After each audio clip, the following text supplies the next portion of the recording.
Hey, welcome back to Type Evolution. So today I have a special guest with me. This is Addison, one of my clients, and he's going to answer some questions regarding our work together.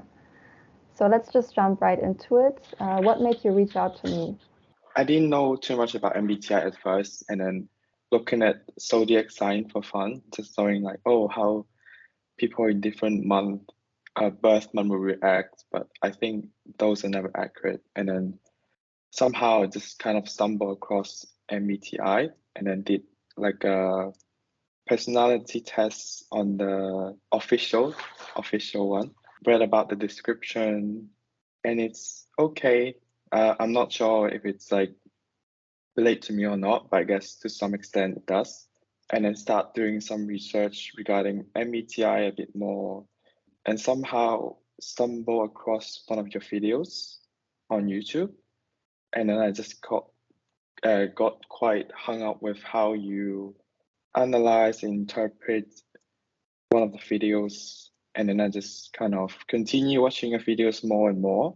And I think I reached out to you in one of the comment session, and then you replied to me, which I think made me thought you quite like a welcoming person. That kind of gave me like a like a good first impression of you. And then I found your website, read some kind of description as well, and then found there's like a coaching services.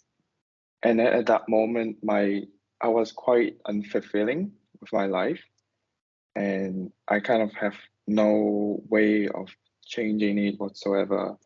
And then I saw that your kind of like how your market is like, oh, transform your life, and then yeah, it could change your life forever, something like that. And then it's like, cool, let's give it a try. Why not? And yeah, and then I reach out to you. At first I reached out for the typing session. I think I bought the package. Mhm. So I wanted to get to know myself more as well. So it's a mixture of self-discovery, wanting to self-discover and wanting to change my life a bit. So yeah, that's the reason. Yeah. Yeah, you said you did an MBTI test before. Mm. You didn't know enough or anything about Enneagram, right? Not at all. So my only knowledge was like MBTI. I didn't know anything about the instinct, the Enneagram whatsoever. I didn't. Mm-hmm. Okay. Yeah. And why did you decide to still do a typing with me? Because I think I saw that you would write a report at the end. So I wanted it to be more personal on a personal level, and it's more tailored instead of the general kind of description. So I just wanted it to be more fit to me, and it's more accurate, I guess. So, were there any other things you tried before this, like other coaching or therapy or anything like that? And how did that go, if you tried it? Not at all. I think I didn't try anything before I reached out to you. I guess genuinely just kind of sometimes just like watching videos on like mental health or like psychology kind of things, but I never know how that relates to me or how that could apply to my life. So I think the coaching is more personal, more tailored to what I need. Yeah, you already said how your life was before this, Hmm. that you didn't feel fulfilled. So, how did the work together improve your lifestyle, and perhaps also you can say a bit about your romantic life? A way to build that blueprint that is tailored specific towards you, and after knowing what causes your life to be a certain way, and then you can act to change it. And then the coaching is there to like give advice, bring more awareness, and yeah, it also makes you reflect on a lot of things like why you do the things you do. I think the coaching gave me a very strong sense of direction on which way I should head in order to have like a more fulfilling life. And that obviously ties into the awareness thing that I just mentioned.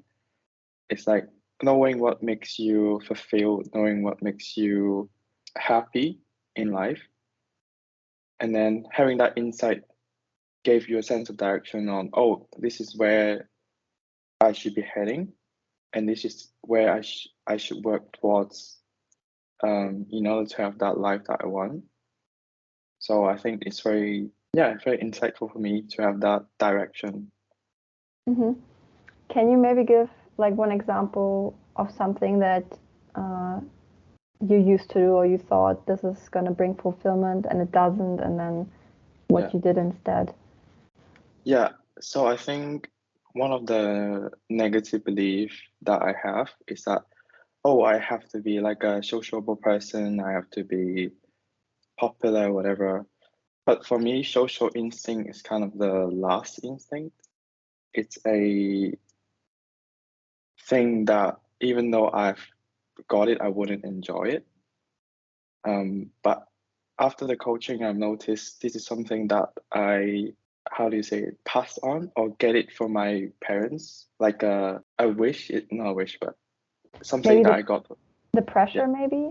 Yeah, something like that. And then I just somehow carry it on with me, but I never realized that. So I was just chasing this thing that is never meant for me.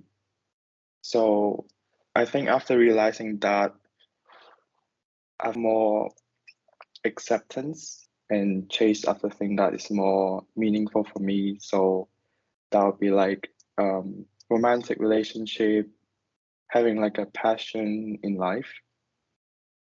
So I think after attaining that, my life has definitely become more fulfilling. Mm-hmm. Yeah, I'm just giving a bit of background for the viewers. So, yeah, when it comes to discussions about, okay, the social instinct, does it matter? Do we have to fulfill it or not? In your case, yeah, when the social instinct is last, it just means it's like the last priority.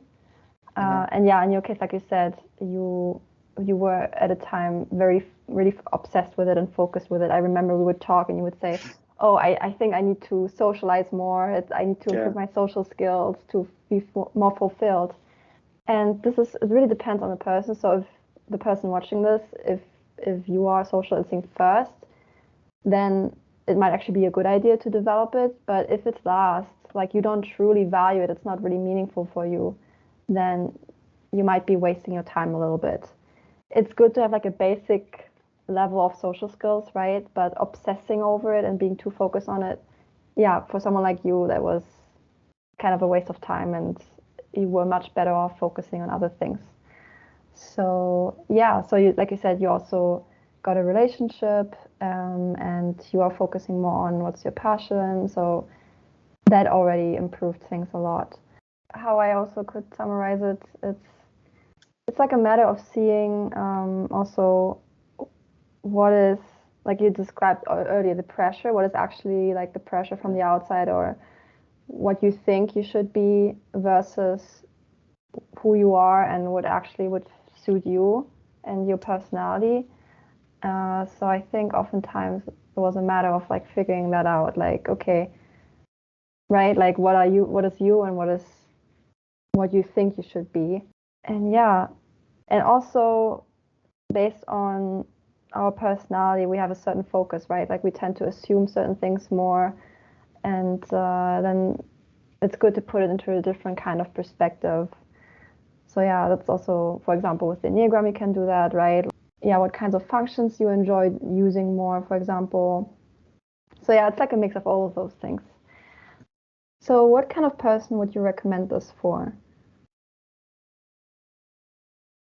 Well, I think first of all, if you kind of currently feeling stuck in life or just feeling unfulfilled and not knowing what to do about it, or you want to obviously change something about it, then obviously I would recommend to reach out just to have like a chat. And because a lot of time that the negative belief that I mentioned, a lot of time is you're unaware of them and it's so ingrained in you that it's become part of your life, part of your how you feel your reality. So you wouldn't be even aware of it affecting you on daily life. So I think reaching out and having this coaching session will bring you that awareness on the negative belief that you currently have and how that's affecting your life and how you could possibly change it. So yeah. Yeah, it ties in with the previous point. It's like a lot of times people think certain negative beliefs are what they really are, or when they have negative beliefs also about their personality, for example, they think, okay, this is just what I am and I'm stuck with it and that's it, right? Or this is just what reality is. I think we often, what we believe, we think is reality, and that's not always the case, or it's just one side of the reality. Or it's like only focusing on the worst aspect of your personality and not so much the positive sides. Yeah.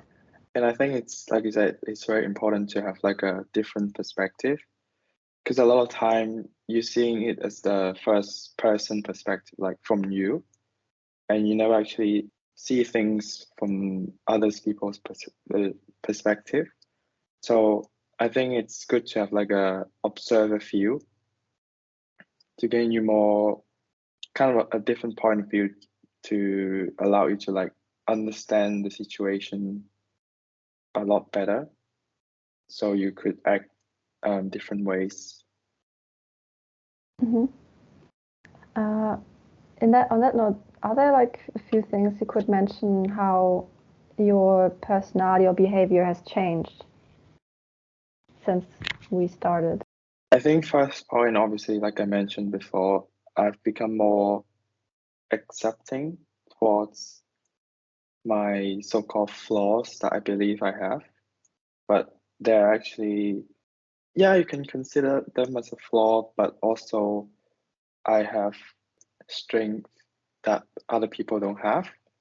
And I guess the point is to like less focusing on the so-called flaws that your personality have, focus on the strong ones and how you could improve them.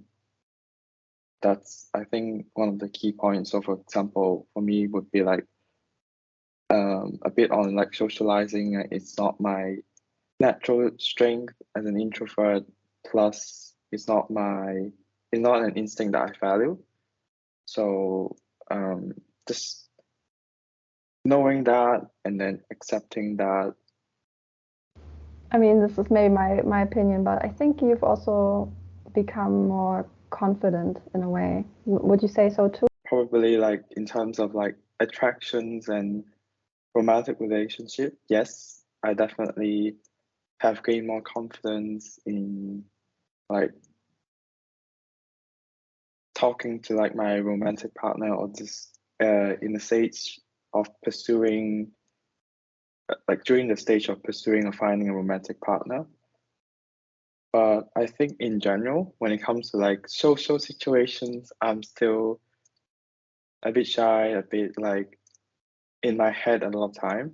So I guess this is the part that we need to work on continuously. And I have been trying. Okay. I will be trying, I guess. Yeah. Yeah. And another thing that I guess it's very important to me is I've been able to kind of draw boundary a bit more, and having that able to draw boundary with people in general, more kind of like stand strong with myself in a way that, oh, my opinions also matter, and that it's okay that people don't like what I said or don't agree with me. And I guess it's something that the previous version of me didn't have such courage or such, yeah, I just wasn't able to do that back then, and I've managed to do so now. So I think it's a great progress. Yeah, that's nice to hear. Yeah. Yeah. So what would you tell to someone who's still on the fence or is not sure if if personality coaching or just all this stuff could work for them. Mm-hmm. Well, in my opinion, I think coaching itself is not a magic pill.